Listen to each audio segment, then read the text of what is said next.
Welcome to another edition of Parenting Matters with McCracken. We had been going through a series of lessons from Faber and Maslach's book, How to Talk So Kids Will Listen and Listen So Kids Will Talk, and How to Talk So Your Teens Will Listen and Listen So Your Teens Will Talk. And then we took a little break and spent a couple weeks talking about how to talk with our kids about race and racism, taking material from embracerace.org. But today we're going to go back to Faber and Maslach and how to talk so kids will listen and listen so kids will talk. And rather than we finished how to help kids deal with their feelings, and now we're turning to the topic of engaging your child's cooperation, And what we want to say today is that number one is instead of launching into a lecture, which can be our default, describe what you see or describe the problem. As I mentioned before, they have little comics in the middle of their book to illustrate these principles they're teaching. And so this first one here is a child sitting on the bathroom floor and the mother saying, you're so irresponsible. You always start the tub and then forget about it. Do you want us to have a flood? So instead of the lecture format, describe. Johnny, the water in the bathtub is getting close to the top. Or for another example, there's a father talking to his daughter who's sitting at the table, and he says, you haven't taken that dog out all day. You don't deserve to have a pet.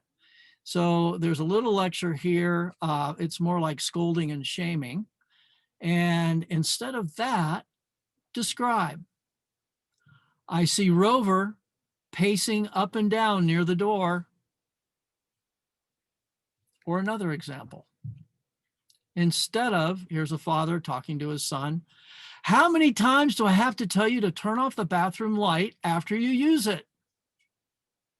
So again, that's kind of a rhetorical lecture, little bit of shaming there. But instead of that, simply describe the light's on in the bathroom and point to it. Now, one more example. Mother talking to her daughter who's on the phone. Instead of, get off the phone this instant, try describing. Jill, I need to make a phone call now. I'll be off in 1 minute, says the daughter. When grown-ups describe the problem, it gives children a chance to tell themselves what to do. Now, I'll be honest with you. This doesn't always work, and it doesn't always work immediately. I remember the first time I tried this with my boys, and they just kind of made a joke out of it that I was describing something, and they said, yeah, thanks for the information, or something like that. And it didn't work immediately.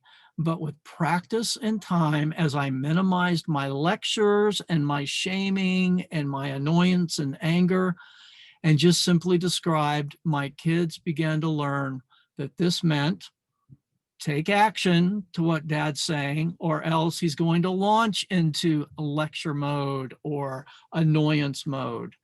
And so they began to learn that when we said one word,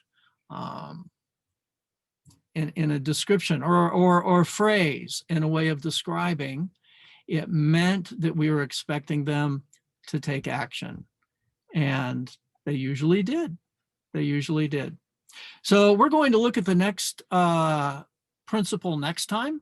But for this time, begin practicing. Catch yourself when you start to go into lecture mode or shaming mode. See if you can give a short, very brief description in just a word or a short sentence, and begin practicing that and see what kind of a difference it makes, not only in your child's response, but in the way that you feel about your child and the situation. Give it a try And we'll see you next time on Parenting Matters with McCracken.